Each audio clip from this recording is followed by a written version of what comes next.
ಆನೇಕಲ್ ತಾಲೂಕಿನ ಬೊಮ್ಮಸಂದ್ರ ಪುರಸಭೆ ವ್ಯಾಪ್ತಿಯ ಬನಹಳ್ಳಿ ಗ್ರಾಮದಲ್ಲಿರುವ ಇತಿಹಾಸ ಪ್ರಸಿದ್ಧ ದೇವಾಲಯವಾದ ಶ್ರೀ ದಕ್ಷಿಣಾಮುಖ ಪ್ರಸನ್ನ ಆಂಜನೇಯ ಸ್ವಾಮಿ ದೇವಾಲಯದಲ್ಲಿ ಹನುಮ ಜಯಂತಿ ಕಾರ್ಯಕ್ರಮವು ಅಪಾರ ಭಕ್ತರ ಹಾಗೂ ಗ್ರಾಮಸ್ಥರ ಸಮ್ಮುಖದಲ್ಲಿ ಶ್ರದ್ಧಾ ಭಕ್ತಿಯಿಂದ ನೆರವೇರಿತು. ಇನ್ನು ಹನುಮ ಜಯಂತಿ ಕಾರ್ಯಕ್ರಮ ಅಂಗವಾಗಿ ಸ್ವಾಮಿಗೆ ಅಭಿಷೇಕ, ಸ್ವಾಮಿಗೆ ಮತ್ತು ದೇವಾಲಯಕ್ಕೆ ವಿಶೇಷ ಅಲಂಕಾರ ಮಾಡಲಾಗಿತ್ತು. ಹಾಗೆಯೇ ರಾಜ ಬೀದಿಗಳಲ್ಲಿ ಶ್ರೀ ಆಂಜನೇಯ ಸ್ವಾಮಿಯ ಉತ್ಸವ ಮೂರ್ತಿಯನ್ನು ಮೆರವಣಿಗೆ ನಡೆಸಲಾಯಿತು. ಹಾಗೆಯೇ ರಾಮ ತಾರಕ ಹೋಮ, ಶ್ರೀ ಆಂಜನೇಯ ಮೂಲ ಮಂತ್ರ ಹೋಮ ಸೇರಿದಂತೆ ಹಲವು ವಿಶೇಷ ಪೂಜಾ ಕಾರ್ಯಕ್ರಮಗಳು ಅಪಾರ ಭಕ್ತರ ಮತ್ತು ಗ್ರಾಮಸ್ಥರ ಸಮ್ಮುಖದಲ್ಲಿ ಶಾಸ್ತ್ರೋತ್ರವಾಗಿ ನೆರವೇರಿತು. ಇನ್ನು ಸಾವಿರಾರು ಭಕ್ತರು ಬೆಳಗ್ಗೆಯಿಂದ ರಾತ್ರಿ 11 ಗಂಟೆಯವರೆಗೆ ಸ್ವಾಮಿಯ ದರ್ಶನ ಪಡೆದ ದೃಶ್ಯ ಕಂಡುಬಂತು. ಜೊತೆಗೆ ಬೆಳಗ್ಗೆಯಿಂದ ರಾತ್ರಿಯವರೆಗೆ ಸ್ವಾಮಿಯ ದರ್ಶನಕ್ಕೆ ಬಂದ ಭಕ್ತರಿಗೆ ನಿರಂತರವಾಗಿ ಅನ್ನದಾನ ವ್ಯವಸ್ಥೆ ಮಾಡಲಾಗಿತ್ತು. ಸಂಜೆ ವೇದಿಕೆ ಕಾರ್ಯಕ್ರಮದಲ್ಲಿ ಭರತನಾಟ್ಯ ಸೇರಿದಂತೆ ಹಲವು ಸಾಂಸ್ಕೃತಿಕ ಕಾರ್ಯಕ್ರಮಗಳನ್ನು ನಡೆದವು. ಒಟ್ಟಾರೆಯಾಗಿ ಹನುಮ ಜಯಂತಿ ಕಾರ್ಯಕ್ರಮವು ಬನಹಳ್ಳಿ ಗ್ರಾಮದಲ್ಲಿ ಒಂದು ಹಬ್ಬದ ವಾತಾವರಣ ಉಂಟಾಗಿತ್ತು. ಜೊತೆಗೆ ಬನಹಳ್ಳಿ ಗ್ರಾಮದ ಹಿರಿಯರು ಮತ್ತು ಯುವಕರು ಕಾರ್ಯಕ್ರಮದಲ್ಲಿ ಪಾಲ್ಗೊಂಡಿದ್ದು ವಿಶೇಷವಾಗಿತ್ತು. ಇನ್ನು ಕಾರ್ಯಕ್ರಮದಲ್ಲಿ ಬನಹಳ್ಳಿ ಗ್ರಾಮಸ್ಥರು ಹಾಗೂ ಭಕ್ತರು ಭಾಗವಹಿಸಿದರು.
ಏನು ಈ ದಿನ ತುಂಬ ವಿಶೇಷವಾದ ದಿನ.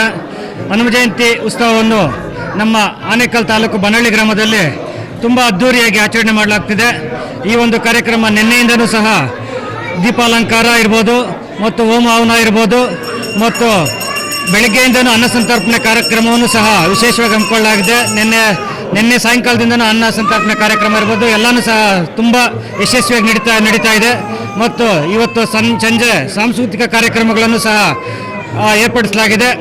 ಮತ್ತು ನಮ್ಮ ಈ ಬನಹಳ್ಳಿ ಗ್ರಾಮದ ಎಲ್ಲ ನಾಗರಿಕರಿಗೂ ಮತ್ತು ಇದಕ್ಕೆ ಸಹಕಾರ ನೀಡಿದ ಸುತ್ತಮುತ್ತಲಿನ ಎಲ್ಲ ಗ್ರಾಮಸ್ಥರಿಗೂ ಭಕ್ತಾದಿಗಳಿಗೂ ಸಹ ವಿಶೇಷವಾಗಿ ಅಭಿನಂದನೆ ತಿಳಿಸುತ್ತಾ ಈ ಒಂದು ನಮ್ಮ ಆಂಜನೇಯ ಸ್ವಾಮಿ ದೇವಸ್ಥಾನಕ್ಕೆ ಬಂದು ಆ ಸ್ವಾಮಿಯ ದರ್ಶನ ಪಡೆದ ಎಲ್ಲರೂ ಪುನೀತರಾಗಲಿ ಅಂತೇಳಿ ಮತ್ತೊಮ್ಮೆ ಅವ್ರಿಗೆಲ್ಲರಿಗೂ ತುಂಬ ಹೃದಯದ ಸ್ವಾಗತವನ್ನು ಕೋರುತ್ತಾ ಈ ಒಂದು ಕಾರ್ಯಕ್ರಮಕ್ಕೆ ತನು ಮನ ಧನ ಅರ್ಪಿಸಿದಂಥ ಎಲ್ಲ ನಮ್ಮ ಭಕ್ತಾದಿಗಳಿಗೂ ಸಹ ಮತ್ತೊಮ್ಮೆ ತುಂಬ ಹೃದಯದ ಅಭಿನಂದನೆಗಳು ತಿಳಿಸ್ತಾ ಇದ್ದೇನೆ. ಮುಖ್ಯವಾಗಿ ನಮ್ಮ ಗ್ರಾಮದ ಗ್ರಾಮಸ್ಥರು ಹಾಗೂ ಯುವಕರು ಮತ್ತು ಎಲ್ಲ ಮಹಿಳೆಯರು ಸಹ ಬೆಳಗ್ಗೆಯಿಂದಲೂ ಸಹ ಅವರು ಸಹ ಹೋಮ ಮತ್ತು ಪಾರಾಯಣ ಎಲ್ಲ ಕಾರ್ಯಕ್ರಮಗಳು ಸಹ ತುಂಬ ಒಗ್ಗಟ್ಟಾಗಿ ತುಂಬ ಜಾತಿ ಭೇದ ಇಲ್ಲದೆ ಯಾವುದೇ ಒಂದು ಇದಿಲ್ಲದಿರೋ ಅಡಚಣೆ ಇಲ್ಲದೆ ಈ ಒಂದು ಕಾರ್ಯಕ್ರಮವನ್ನು ತುಂಬ ಯಶಸ್ವಿಯಾಗಿ ನಡೆಸ್ಕೊಟ್ಟಿದ್ದಾರೆ. ಅವರೆಲ್ಲರಿಗೂ ಸಹ ನಾನು ಆ ದೇವರಲ್ಲಿ ಅವರೆಲ್ಲರಿಗೂ ಆರೋಗ್ಯ ಮತ್ತು ಐಶ್ವರ್ಯ ನೀಡಿ ಅವ್ರನ್ನೆಲ್ಲರೂ ಅರಸಲಿ ಅಂತ ಈ ತಮ್ಮ ಚಾನಲ್ ಮುಖಾಂತರ ಕೋರ್ತಾ ಏನು ಈ ದಿನ ಹನುಮನ ಜಯಂತಿ ವಿಶೇಷವಾದ ದಿನ ಈ ಬನಹಳ್ಳಿ ಗ್ರಾಮದಲ್ಲಿ ವಿಶೇಷವಾಗಿ ಅದ್ಧೂರಿಯಾಗಿ ಹನುಮನ ಜಯಂತಿ ನಡೀತಾ ಇದೆ. ಗ್ರಾಮದವರಿಗೆ ಆರೋಗ್ಯ ಐಶ್ವರ್ಯ ಎಲ್ಲ ಕೊಟ್ಟು ದೇವರು ಕಾಪಾಡಲಿ ಅಂತ ನಾನು ಆಶಿಸ್ತೇನೆ. ಬನಹಳ್ಳಿ ಗ್ರಾಮದಲ್ಲಿ ಹನುಮ ಜಯಂತಿಯ ಪ್ರಯುಕ್ತ ನಿನ್ನೆಯಿಂದ ಸತತವಾಗಿ ನಮ್ಮ ಗ್ರಾಮಸ್ಥರು ಹಾಗೂ ನಮ್ಮ ಗ್ರಾಮಸ್ಥ ಮಹಿಳೆಯರು ಮತ್ತು ನಮ್ಮ ಯುವಕರು ಎಲ್ಲರೂ ಒಗ್ಗೂಡಿ ಏನು ನಿನ್ನೆಯಿಂದ ಒಂದು ಕಾರ್ಯಕ್ರಮ ಮಾಡಬೇಕು ಅಂತ ದೇವರ ಒಂದು ಕೃಪೆಗೆ ಎಲ್ಲರೂ ಪಾತ್ರರಾಗಿ ಸತತವಾಗಿ 2 ದಿನಗಳಿಂದ ಎಲ್ಲ ಮನೆ ಮಠ ಬಿಟ್ಟು ದೇವಸ್ಥಾನದ ಕಾರ್ಯಕ್ರಮ ಅಂದರೆ ನಮ್ಮೂರಲ್ಲಿ ಪ್ರತಿಯೊಬ್ಬ ಮಹಿಳೆಯರು ಹಾಗೂ ಯುವಕರು ಆ ಎಲ್ಲ ಆಂಜನೇಯನ ತಂಡ ಏನಿದೆ ಎಲ್ಲರೂ ಒಗ್ಗೂಡಿ ಒಟ್ಟಾಗಿ ಒಂದು ಕಾರ್ಯಕ್ರಮವನ್ನು ಯಶಸ್ವಿಯಾಗಿ ನೆರವೇರಿಸುತ್ತಿದ್ದಾರೆ. ಇದು ಸತತವಾಗಿ 7ನೇ ವರ್ಷದಿಂದ ಪ್ರತಿ ವರ್ಷನೂ ಹಂತವಾಗಿ ಸ್ಟಾರ್ಟ್ ಮಾಡಿ ಇವತ್ತು ಒಂದು ಈ 7ನೇ ವರ್ಷದ ಹೊತ್ತಿಗೆ ಇದು ಒಂದು ದೊಡ್ಡ ಒಂದು ಕಾರ್ಯಕ್ರಮವಾಗಿ ರೂಪುಗೊಂಡಿದೆ. ಇವತ್ತು ಸಾವಿರಾರು ಜನ, ಅದಕ್ಕೆ ಇಷ್ಟು ಜನ ಅಂತ ನಾವು ಹೇಳೋಕ್ಕಾಗೋದಿಲ್ಲ, ಬಿಡುವಿಲ್ಲದೆ ದೇವರ ದರ್ಶನ ಆಗುವಂಥ ಒಂದು ವಾತಾವರಣ ಇವತ್ತು ಬನಹಳ್ಳಿಯಲ್ಲಿ ಸೃಷ್ಟಿಯಾಗಿದೆ. ಒಂದು ಹಬ್ಬದ ರೀತಿಯಲ್ಲಿ ನಿನ್ನೆ ನಾನು ಹೇಳಿದೆ, ಈ ಬನಹಳ್ಳಿ ಒಂದು ಹಬ್ಬದ ರೀತಿಯಲ್ಲಿ ನಾವು ಮಾಡೋದು ಅಂತ. ಆ ದೇವರ ಅದೇನೋ ಗೊತ್ತಿಲ್ಲ, ಇಲ್ಲಿ ಆಂಜನೇಯ ಕೃಪೆ ಏನೋ ಗೊತ್ತಿಲ್ಲ, ನಮ್ಮೂರಲ್ಲಿ ಯಾವುದೇ ಒಂದು ಕಾರ್ಯಕ್ರಮ ಆಂಜನೇಯ ಸನ್ನಿಧಾನದಲ್ಲಿ ಒಂದು ಕಾರ್ಯಕ್ರಮ ಮಾಡ್ತೀವಿ ಅಂದರೆ ಎಷ್ಟೇ ತೊಂದರೆಗಳಿದ್ರು ಅದು ಈಜಿಯಾಗಿ ನಿವಾರಣೆಯಾಗಿ ಒಂದು ಕಾರ್ಯಕ್ರಮ ನೆರವೇರುತ್ತೆ. ಇವತ್ತು ಸತತವಾಗಿ ಬೆಳಗ್ಗೆ 6 ಗಂಟೆಯಿಂದ ಸಂಜೆ 10 ಗಂಟೆಯವರೆಗೆ ಏನೇನು ಕಾರ್ಯಕ್ರಮಗಳು ನಾವು ಹಮ್ಮಿಕೊಂಡಿದ್ವಿ ಎಲ್ಲ ಕಾರ್ಯಕ್ರಮಗಳು ಕ್ರಮಬದ್ಧವಾಗಿ ಆಗಿ ಆ ದೇವರ ಕೃಪೆಗೆ ಎಲ್ಲ ಭಕ್ತಾದಿಗಳು ಪಾತ್ರರಾಗಿದ್ದಾರೆ. ನಿಜವಾಗಲೂ ಒಂದು ಸಂತೋಷದ ವಿಷಯ. ಯಾಕಂದರೆ ನಾವು ಮೊದಲು ನಮ್ಮ ಗ್ರಾಮದ ಯುವಕ ತಂಡಕ್ಕೆ ನಾವು ಧನ್ಯವಾದ ಹೇಳ್ತೀವಿ. ಯಾಕಂದರೆ ಯುವಕರಿಲ್ಲ ಅಂದರೆ ನಾವಿಂಥ ಒಂದು ಕಾರ್ಯಕ್ರಮ ಮಾಡೋದು ಕಷ್ಟ ಇದೆ. ಆ ಒಂದು ತಂಡ ಇದೇ ರೀತಿ ಮುಂದಿನ ದಿನಗಳಲ್ಲೂ ಸಹ ಒಗ್ಗೂಡಿ ಇಂಥ ಒಂದು ಕಾರ್ಯಕ್ರಮಕ್ಕೆ ಎಲ್ಲರ ಒಂದು ಪ್ರೇರೇಪಣೆ, ಎಲ್ಲರ ಒಂದು ಶಕ್ತಿ ಕೂಡಿದಾಗ ಮಾತ್ರ ಅದು ಸಾಧ್ಯ ಅನ್ನೋದಕ್ಕೆ ಈ ಬನಹಳ್ಳಿ ಗ್ರಾಮನೇ ಉದಾಹರಣೆ. ಅಂಥ ಒಂದು ಪ್ರಯತ್ನವನ್ನು ಯಶಸ್ವಿಯಾಗಿ ನೆರವೇರಿಸಿಕೊಟ್ಟಿದ್ದಾರೆ. ಯಾಕಂದರೆ ಬೆಳಗ್ಗೆಯಿಂದ ಸುಮಾರು 10 ರಿಂದ 13 ಸಾವಿರ ಜನ, ನಾವು 10,000 ಅಂದ್ಕೊಂಡು ಅದಕ್ಕೂ ಮೀರಿ ಇವತ್ತು ಪ್ರಸಾದ ವಿನಿಯೋಗ ಆಗಿದೆ. ಅಂಥ ಒಂದು ವಾತಾವರಣ ಇದ್ದರೆ ಸ್ವಲ್ಪ ಇಕ್ಕಟ್ಟಾದ ಜಾಗ ಆದ್ರೂ ಯಶಸ್ವಿಯಾಗಿ ಕಾರ್ಯಕ್ರಮ ನೆರವೇರಿದೆ. ಎಲ್ಲ ಭಕ್ತ ಮಂಡಳಿಗೂ ಹಾಗೂ ಭಕ್ತಾದಿಗಳು ಆ ದೇವರ ಕೃಪೆಗೆ ಪಾತ್ರರಾಗಿದ್ದಾರೆ. ತುಂಬ ಹೃದಯದ ನಮಗೆ, ಯಾಕಂದರೆ ನಿನ್ನೆಯಿಂದ ಎಲ್ಲ ಹುಡುಗರು ಸತತವಾಗಿ ಪ್ರಯತ್ನ ಪಟ್ಟ ಒಂದು ಫಲ ಇವತ್ತು ಎಲ್ಲರಿಗೂ ತೃಪ್ತಿ ತಂದಿದೆ. ನಿಜವಾಗ್ಲೂ ಇದು ಒಂದು ಒಳ್ಳೆಯ ಕಾರ್ಯಕ್ರಮ ಅಂತ ನಾವು ಬಯಸ್ತೀವಿ. ಮೊದಲನೇದಾಗಿ ಎಲ್ಲರಿಗೂ ಹನುಮಾನ್ ಜಯಂತಿಯ ಶುಭಾಶಯಗಳು. ಏನೇ ಒಂದು ದಿನ ಬನ್ನಹಳ್ಳಿ ಗ್ರಾಮದಲ್ಲಿ ಹನುಮ ಜಯಂತಿ ಉತ್ಸವವನ್ನು ಅತ್ಯಂತ ವಿಜೃಂಭಣೆಯಿಂದ ಇವತ್ತು ಆಯೋಜಿಸಲಾಗಿದೆ. ಎಲ್ಲರ ಪರವಾಗಿ ಈ ಒಂದು ಹನುಮ ಜಯಂತಿ ದಿವಸ ನಾಡಿನ ಜನತೆಗೆ ಸಕುಟುಂಬ ಎಲ್ಲರಿಗೂ ಆರೋಗ್ಯ ಐಶ್ವರ್ಯವನ್ನು ಕೊಡಲೆಂದು ಪ್ರಾರ್ಥಿಸುತ್ತೇವೆ. ಹನುಮ ಜಯಂತಿಯ ಶುಭಾಶಯಗಳು ಎಲ್ಲರಿಗೂ, ಎಲ್ಲ ಬನ್ನಹಳ್ಳಿ ಗ್ರಾಮಸ್ಥರಿಗೂ ಹಾಗೂ ಹೊರಗಡೆಯಿಂದ ಬರುವ ಹಳ್ಳಿ ಗ್ರಾಮಸ್ಥರಿಗೂ, ನಮ್ಮ ದೇವಸ್ಥಾನದ ಕಡೆಯಿಂದ ಹಾಗೂ ಬನ್ನಹಳ್ಳಿ ಗ್ರಾಮಸ್ಥರಿಂದ ಶುಭಾಶಯಗಳನ್ನು ಕೋರಿ ದೇವರು ಹಾರೈಸಿ ಒಳ್ಳೇದು ಮಾಡಲಿ ಅಂತೇಳಿ ಭಗವಂತನಲ್ಲಿ ಪ್ರಾರ್ಥಿಸುತ್ತೇವೆ. ಇಂದು ಹನುಮಾನ್ ಜಯಂತಿ ಪ್ರಯುಕ್ತವಾಗಿ ನಮ್ಮ ಬನ್ನಳ್ಳಿ ಗ್ರಾಮದಲ್ಲಿ ಶ್ರೀ ದಕ್ಷಿಣಾಭಿಮುಖ ಆಂಜನೇಯ ಪ್ರಸನ್ನ ದೇವಾಲಯ ಎಂದೇ ಪ್ರಸಿದ್ಧವಾಗಿರುವ ದೇವಾಲಯವು ಹನುಮಾನ್ ಜಯಂತಿಯನ್ನು ತುಂಬ ವಿಜೃಂಭಣೆಯಿಂದ ಆಚರಿಸ್ತಾ ಇದ್ದೇವೆ. ನಮ್ಮ ಬನ್ನಳ್ಳಿಯಲ್ಲಿ ಹಿರಿಯರು ಕಿರಿಯರು ಎಲ್ಲರೂ ಸಮೇತ ಒಗ್ಗಟ್ಟಿನಿಂದ ನಾವು ಪ್ರತಿ ವರ್ಷದಂತೆ ಆಚರಿಸ್ತಾ ಬರ್ತಾ ಇದ್ದೀವಿ. ನಮಗೆ ಎಲ್ಲ ತುಂಬ ಇದು ಖುಷಿ ತರುವ ವಿಷಯ. ಹಾಗೂ ಬೆಳಗ್ಗೆಯಿಂದ ತುಂಬ ಹಲವಾರು ಕಾರ್ಯಕ್ರಮಗಳಿದ್ದು ಸಂಕಲ್ಪ ಕಾರ್ಯಕ್ರಮ ಹಾಗೂ ರಾಜಬೀದಿಯಲ್ಲಿ ಆಂಜನೇಯ ಉತ್ಸವ ಮಾಡಿಕೊಂಡು ಹಾಗೂ ನೃತ್ಯ ಕಾರ್ಯಕ್ರಮ ಹಾಗೂ ಕರ್ನಾಟಕ ರಾಷ್ಟ್ರೀಯ ಸಂಗೀತವನ್ನೆಲ್ಲ ಹಮ್ಮಿಕೊಂಡದ್ದು ಎಲ್ಲ ಭಕ್ತಾದಿಗಳು ಗ್ರಾಮಸ್ಥರು ಭಾಗವಹಿಸಿದ್ದು ತುಂಬ ಸಂತೋಷವಾದ ಸುದ್ದಿ. ಹಾಗೂ ಎಲ್ಲ ನಾಡಿನ ಸಮಸ್ತ ಜನತೆಗೆ ಹನುಮಾನ್ ಜಯಂತಿಯ ಶುಭಾಶಯಗಳು. ಇಂದು ನಮ್ಮ ಬನ್ನಳ್ಳಿ ಗ್ರಾಮದಲ್ಲಿ ಹನುಮಾನ್ ಜಯಂತಿ ಉತ್ಸವ ದಕ್ಷಿಣಾಭಿಮುಖ ಪ್ರಸನ್ನ ಆಂಜನೇಯ ದೇವಸ್ಥಾನ ಬನ್ನಳ್ಳಿ ಗ್ರಾಮದಲ್ಲಿ ಹನುಮಾನ್ ಜಯಂತಿ ವಿಜೃಂಭಣೆಯಾಗಿ ಅಂದರೆ ತುಂಬ ಗ್ರ್ಯಾಂಡಾಗಿ ಎಲ್ಲ ಬೆಳಗ್ಗೆಯಿಂದ ಹೋಮ ಹವನ ಮತ್ತು ಪೂಜೆ ಪುರಸ್ಕಾರ ಮತ್ತು ಹನುಮಂತ ಕಂತು ಹೋಮ ಮತ್ತು ಬೆಳಗ್ಗೆಯಿಂದ ತೀರ್ಥ ಪ್ರಸಾದ ಅನ್ನದಾನ ನಾನ್ ಸ್ಟಾಪಾಗಿ ನಡೀತಾ ಇದೆ. ಮತ್ತು ಭರತನಾಟ್ಯ ಪ್ರೋಗ್ರಾಮ್ ಆಯಿತು. ಮತ್ತು ಈಗ ಸಂಗೀತ ಕಾರ್ಯಕ್ರಮ ನಡೀತಾ ಇದೆ. ಎಲ್ಲ ತುಂಬ ಗ್ರ್ಯಾಂಡಾಗಿ ನಡೀತಾ ಇದೆ. ಒಂದು 20,000 ಜನ ಬಂದು ಭಕ್ತಾದಿಗಳು ಬಂದು ಪ್ರಸಾದ ವಿನಿಯೋಗ ತೊಗೊಂಡಿದ್ದಾರೆ. ಇದು ಏನಕ್ಕೆ ಸಾಧ್ಯ ಅಂದರೆ ಎಲ್ಲ ನಮ್ಮ ಬನ್ನಳ್ಳಿ ಗ್ರಾಮದಲ್ಲಿ ಯಾವುದೇ ರಾಜಕೀಯ ಇಲ್ಲದಿರೋ ದೇವಸ್ಥಾನದ ಮಟ್ಟಿಗೆ ತುಂಬ ಒಗ್ಗಟ್ಟಲ್ಲಿ ಬಂದು ಎಲ್ಲರೂ ಬಂದು ಕೆಲಸ ಮಾಡ್ತಾ ಒಗ್ಗಟ್ಟು ಕೂಡಿ ಮಾಡ್ತಾ ಇದ್ದಾರೆ. ಅದನ್ನ ಎಲ್ಲರಿಗೂ ನಮ್ಮ ಬನ್ನಳ್ಳಿ ಗ್ರಾಮದ ಎಲ್ಲ ಚಿಕ್ಕ ಮಕ್ಕಳು ಕಿರಿಯರಿಗೂ ಹಿರಿಯರಿಗೂ ಮನಸ್ಫೂರ್ತಿಯಾಗಿ ನಿಮ್ಮ ಮುಖಾಂತರ ಧನ್ಯವಾದ ಹೇಳ್ತಾ ಇದ್ದೀನಿ. ಬನ್ನಳ್ಳಿ ಗ್ರಾಮದ 7ನೇ ವರ್ಷದ ಹನುಮ ಜಯಂತಿಯ ಪ್ರಯುಕ್ತ ವರ್ಷದಿಂದ ವಿಜೃಂಭಣೆ ಮಾಡಿಕೊಂಡು ಬರುತ್ತಿದ್ದು, ಈ ವರ್ಷದಲ್ಲಿ ಸುಮಾರು 15,000 ಜನಗಳು ದೇವಸ್ಥಾನದ ನಮ್ಮ ದರ್ಶನವನ್ನು ಪಡೆದಿದ್ದು ಹಾಗೂ ತೀರ್ಥ ಪ್ರಸಾದ ಪಡೆದು ಹಾಗೂ ದೇವರ ಕೃಪೆಗೆ ಪಾತ್ರರಾಗಿ ನಮ್ಮ ತಾಲೂಕಿನ ಪ್ರತಿಯೊಂದು ಹಳ್ಳಿಗಳಿಂದ ನಮ್ಮ ಗ್ರಾಮಕ್ಕೆ ಬಂದು ನನ್ನ ಸ್ನೇಹಿತರು ಹಾಗೂ ಬಂಧು ಮಿತ್ರರು ಹಿತೈಷಿಗಳು ಬಂದು ನಮ್ಮ ಗ್ರಾಮದ ದೇವಸ್ಥಾನದ ಆಂಜನೇಯ ಕೃಪೆಗೆ ಪಾತ್ರರಾಗಿ ಕಾರ್ಯಕ್ರಮ ಯಶಸ್ವಿಯಾಗಿ ಮಾಡಿಕೊಟ್ಟ ಭಕ್ತಾದಿಗಳಿಗೆ ವಿನಂತಿ. ಹಾಗೂ ಇದಕ್ಕೆ ಸಹಕಾರ ಮಾಡಿದಂಥ ನಮ್ಮ ಪ್ರತಿಯೊಂದು ಯುವಕರು ಹಾಗೂ ನಮ್ಮ ಗ್ರಾಮಸ್ಥರಿಗೆ ಪರವಾಗಿ ಅಭಿನಂದಿಸುತ್ತೇನೆ. ಬನ್ನಳ್ಳಿ ಗ್ರಾಮದಲ್ಲಿ ಹನುಮಾನ್ ಜಯಂತಿ ವಾರ್ಷಿಕೋತ್ಸವ ಇದು 7ನೇ ವರ್ಷದ ನಮ್ಮದು ವಾರ್ಷಿಕೋತ್ಸವ. ನಮ್ಮ ಹನುಮಾನ್ ಟೆಂಪಲ್ ಓಪನ್ ಆಗಿ 7ನೇ ವರ್ಷದ ವಾರ್ಷಿಕೋತ್ಸವ. ಅದೇ ರೀತಿ ನಮ್ಮದು ಹನುಮಾನ್ ಜಯಂತಿ ಬಂದು ಇದು 7ನೇ ಸಾರಿ ನಾವು ಮಾಡ್ತಾ ಇದ್ದೀವಿ. ನಾವು ವಾರ್ಷಿಕೋತ್ಸವ ಹನುಮಾನ್ ಜಯಂತಿ ಎರಡು ಒಂದೇ ಸಾರಿ ಇಟ್ಕೊಂಡಿದ್ದೀವಿ. ಯಾಕಂದರೆ ಅದೇ ಸಪ್ರೇಟ್ ಮಾಡೋದ್ರಿಂದ ಹನುಮಾನ್ ಜಯಂತಿ ಅದ್ದೂರಿಯಾಗಿ ಮಾಡಬೇಕೆಂದು ಮಾಡ್ತಾ ಇದ್ದೀವಿ. ತಾಲೂಕಿನ ಎಲ್ಲ ಜನರು ಬಂದಿದ್ದಾರೆ. ಊರಿನೆಲ್ಲ ಗ್ರಾಮಸ್ಥರು ಒಟ್ಟಾಗಿ ಸೇರಿ ಹನುಮಾನ್ ಜಯಂತಿ ಮಾಡುತ್ತಿದ್ದೇವೆ. ಎಲ್ಲರಿಗೂ ಒಳ್ಳೆಯದಾಗಲಿ, ಊರಿನ ಗ್ರಾಮಸ್ಥರಿಗೆಲ್ಲ ಒಳ್ಳೆಯದಾಗಲಿ, ನಮ್ಮ ಫ್ರೆಂಡ್ಸ್ ಎಲ್ಲ ಒಳ್ಳೆಯದಾಗಲಿ.